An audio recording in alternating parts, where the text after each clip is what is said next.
১৯৭১ সালের মুক্তিযুদ্ধ, শেখ মুজিব ও জুলাই আন্দোলন নিয়ে নতুন বার্তা দিয়েছেন অন্তর্বর্তী সরকারের উপদেষ্টা মাহফুজ আলম।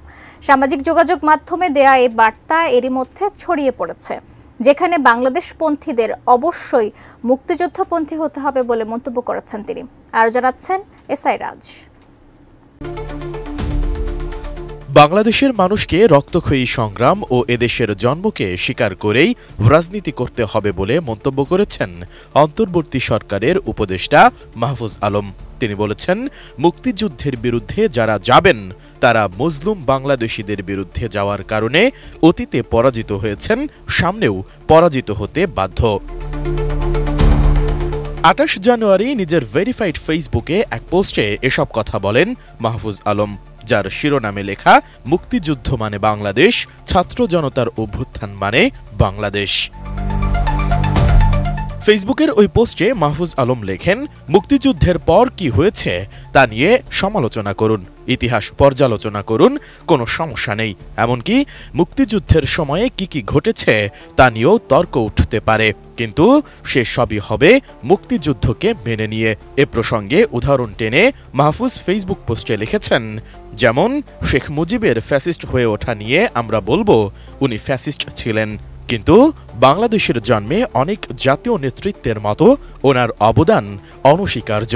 তাই আমরা ৭২ পূর্ব শেখ মুজিবুর রহমানকে প্রাপ্য গুরুত্ব দেব। মাহফুজ লিখেছেন, মুক্তিযোদ্ধাদের একাংশ ফ্যাসিস্ট হতে পারেন, কিন্তু মুক্তিযুদ্ধ ছিল আপামর জনগণের লড়াই।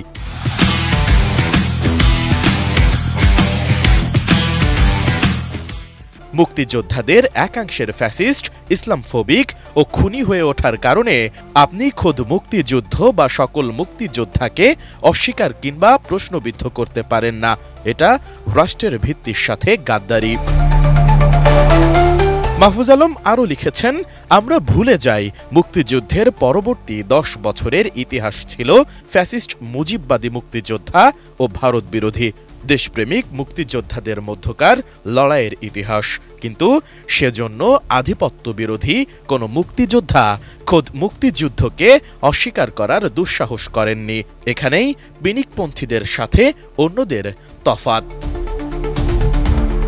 এদেশের মানুষের রক্তক্ষয়ী সংগ্রাম ও বাংলাদেশের জন্মকে স্বীকার করেই এদেশে রাজনীতি করতে হবে উল্লেখ করে মাহফুজ লিখেছেন, এর কোনো ব্যত্যয় হলে আপনাদের আমরা বাংলাদেশের পক্ষের গণ অভ্যুত্থানের পক্ষের শক্তি হিসেবে মেনে নেব না।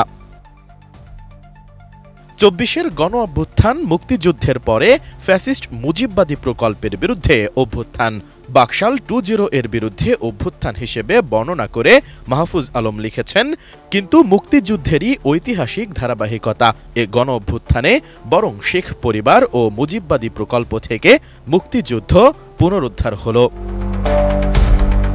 পোস্টে বাংলাদেশপন্থীদের অবশ্যই মুক্তিযুদ্ধপন্থী হতে হবে উল্লেখ করে মাহফুজ আলম লিখেছেন, তবে এটাও সত্য যে মুক্তিযুদ্ধ করা অনেকেই ফ্যাসিস্ট ও তাবেদার হয়ে উঠেছিলেন। আজ তারা ছাত্র জনতার কাছে পরাজিত হয়েছেন। মুক্তিযুদ্ধের বিরুদ্ধে যারা যাবেন তারাও মজলুম বাংলাদেশিদের বিরুদ্ধে যাওয়ার কারণে অতীতে পরাজিত হয়েছেন, সামনেও পরাজিত হতে বাধ্য। এরপর জুলাই জাতিকে ঐক্যবদ্ধ করার সুযোগ নিয়ে এসেছে মন্তব্য করে উপদেষ্টা মাহফুজ আলম লিখেন, লীগের সাথে বিচার কার্য সম্পন্ন করে বিরোধ মিটিয়ে ফেলতে আমরা আগ্রহী ছিলাম, অথচ দিল্লির আশ্রয়ে থেকে দেশ বিরোধী চক্রান্ত করাকেই তারা বেছে নিল। আপনারাও ইতিহাসের বিরুদ্ধে অবস্থান নেবেন না। জাতিকে বিভাজন থেকে রক্ষা করতে অবশ্যই ৭১ ও ২৪কে নিঃশর্ত ও নিরঙ্কুশ মেনে এগোতে হবে। এসআই রাজ, এটিএন নিউজ।